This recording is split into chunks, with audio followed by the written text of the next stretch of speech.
And in this third segment, we are going to be looking a little bit deeper as to why exactly the Nets replaced Vaughn and with Kevin Ollie as their new coach. Now, obviously, everybody knows, everyone who's watched this podcast, everyone who's heard this podcast, they know I am a Brooklyn Nets fan.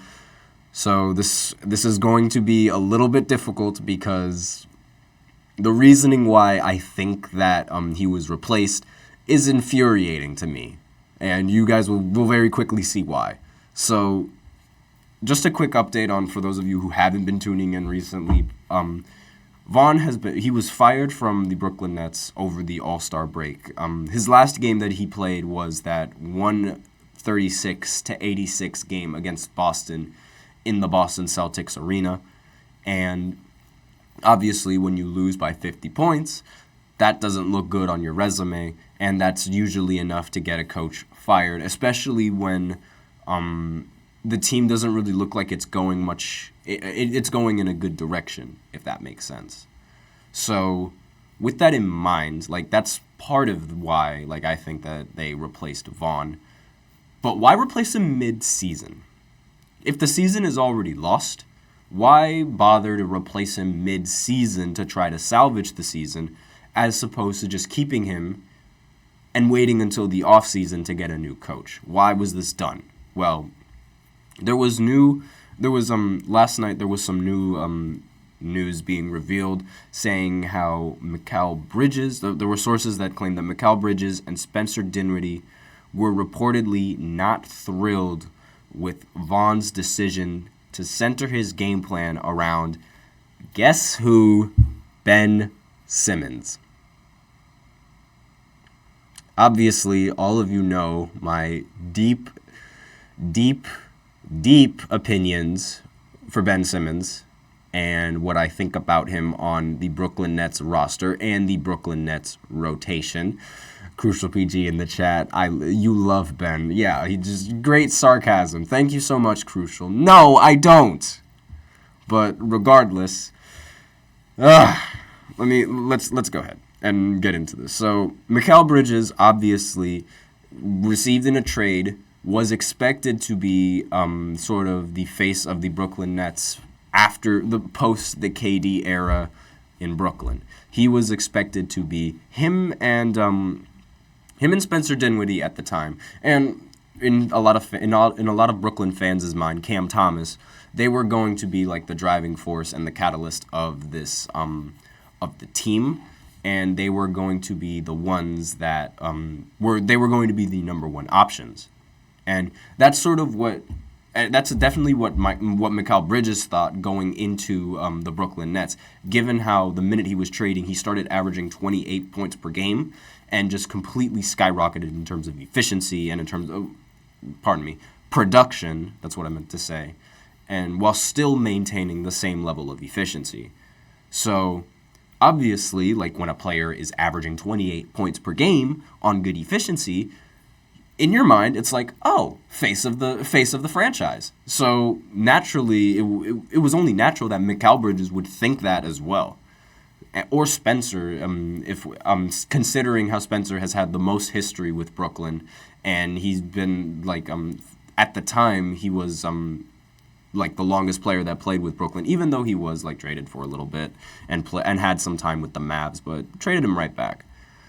But regardless, since it was believed that either one of those two was going to be a focal point in the offense, it makes sense how Vaughn making the game plan surround Ben Simmons, makes sense how they would be irritated. Because, again, Ben Simmons does not play a game. He does not want to play. Every single game that he has an opportunity to sit down in, he will sit down in. And that's just the type of person that he is. And obviously, since Crucial PG in the chat says Ben Simmons doesn't like basketball, I'm not gonna say that because he has a job playing basketball, but it seems like it with how he's been missing a lot of these games and how he's been playing in a lot of these games. But this is sort of where I have the problem with getting rid of him. what do you expect him to do?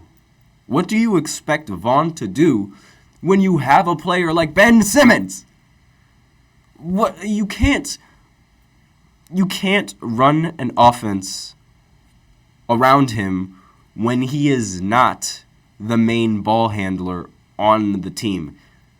The Lakers did the same mistake with Russell Westbrook and how they made him a third option as opposed to making him a primary ball handler or making him come off the bench like how he does on the Clippers.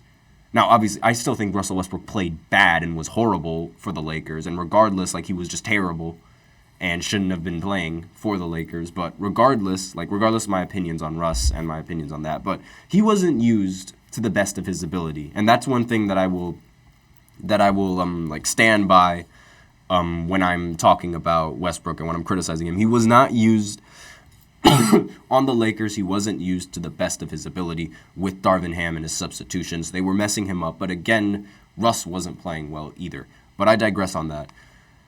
You have to Ben Simmons is one of those players where it's like you have to have the offense rely around him. Otherwise, the offense isn't going to go anywhere for the Brooklyn Nets. Crucial PG sent another comment. I'll look at it right after I talk about this.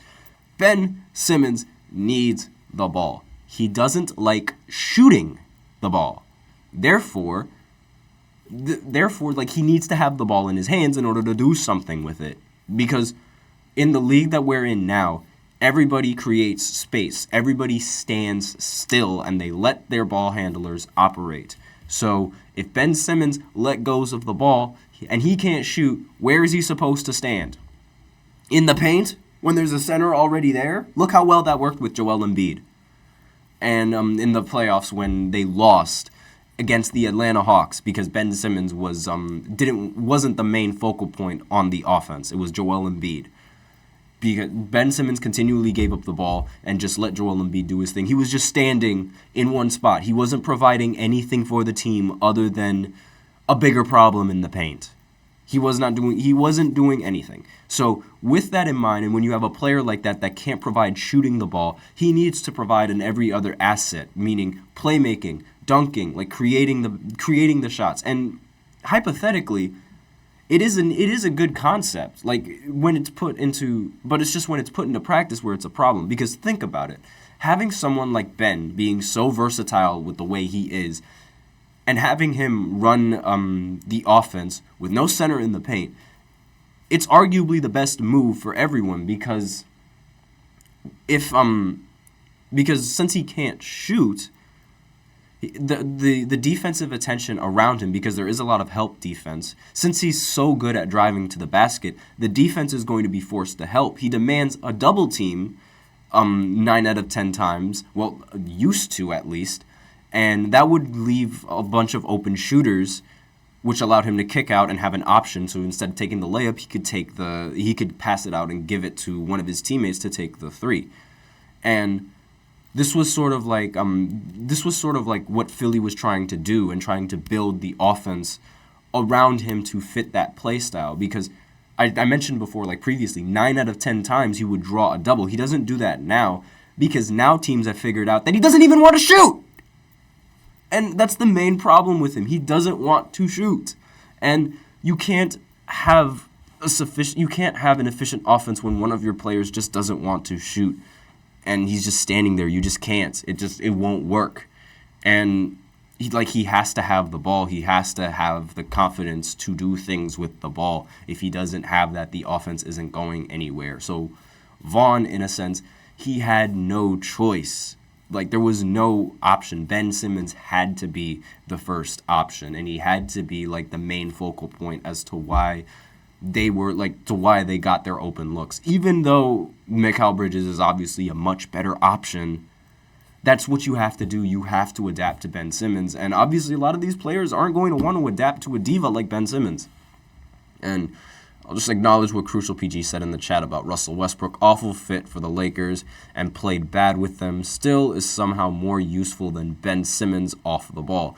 Yes, and I'll talk about that difference. Russ, while he can't shoot, all of his fans say this, and I can't stand it sometimes, but it's true.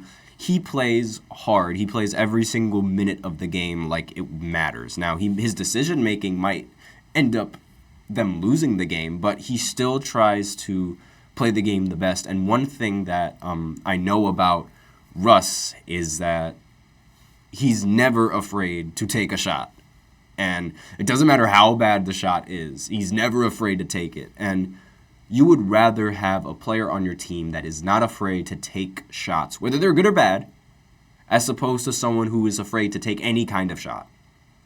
So it was an awful fit for the Lakers, and played bad with them still is somehow more useful. So with that, like, it was really the rotation that was sort of messing up Westbrook, but at the same time, Westbrook wasn't doing anything to sort of help his situation, given his shot selection. And that's sort of why I don't really like using the excuse of, like, his play style wasn't fit. Even though it wasn't really, like, a good fit, given the rotations, I know that, like, if this was Russ on, like, Houston or something like that, he would have made it work because...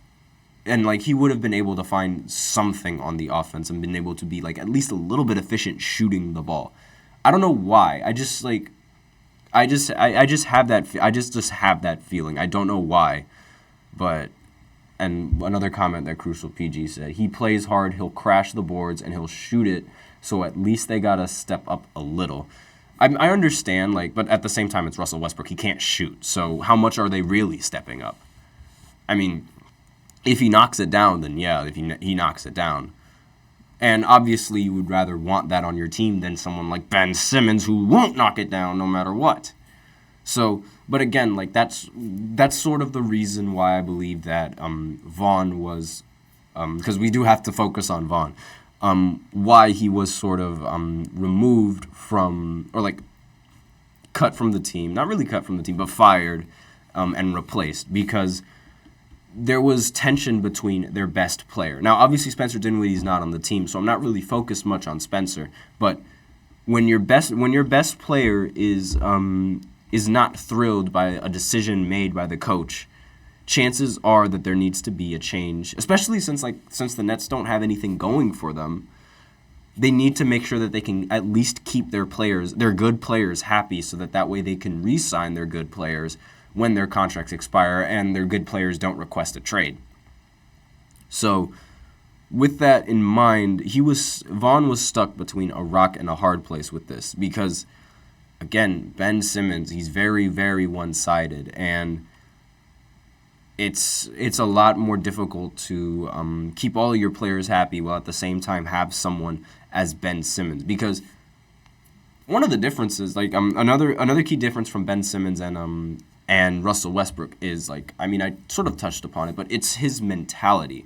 So a lot of people are going to want to play with a guy, like, even if the offense is built around a guy like Russ, a lot of people are going to want to play with a guy like Russ because of how good of a teammate he is, and because of, like, just how friendly and just he's a great teammate. And that's something that it should be taken into account when you want to make the offense run into a certain player, because Russ is someone that a lot of the teammates would back and a lot of the teammates would go and play for. So it's a lot easier to have isolation under somebody that everybody trusts. And Westbrook's mentality, it enables a lot of his teammates to have that trust for him because they see the work that he puts in. They see the fact that he tries to play every single game with his heart out. They see what he does on the court, and they see all the effort that he puts in, what he's willing to sacrifice, and it just motivates, like, the rest of the team to want to do more and to want to be better. And Ben Simmons is the exact opposite. He doesn't do anything. He doesn't talk, he doesn't associate much. He just plays the game whenever he feels like playing the game. It's like you don't really see that heart. You don't see that drive to wanting to, like, lace up and play basketball. I just don't see it in him. And I would be surprised if anyone sees that in him, especially after the Philly series. But with that, we are out of time for the third segment, so we're going to go into the fourth segment, where we give a preview on some of the games. So NBA preview is finally back, since the NBA is finally back, so the previews are going to be back. But I'm going to talk about that in the fourth segment, right after this short break, so stay tuned for that. I will be right back.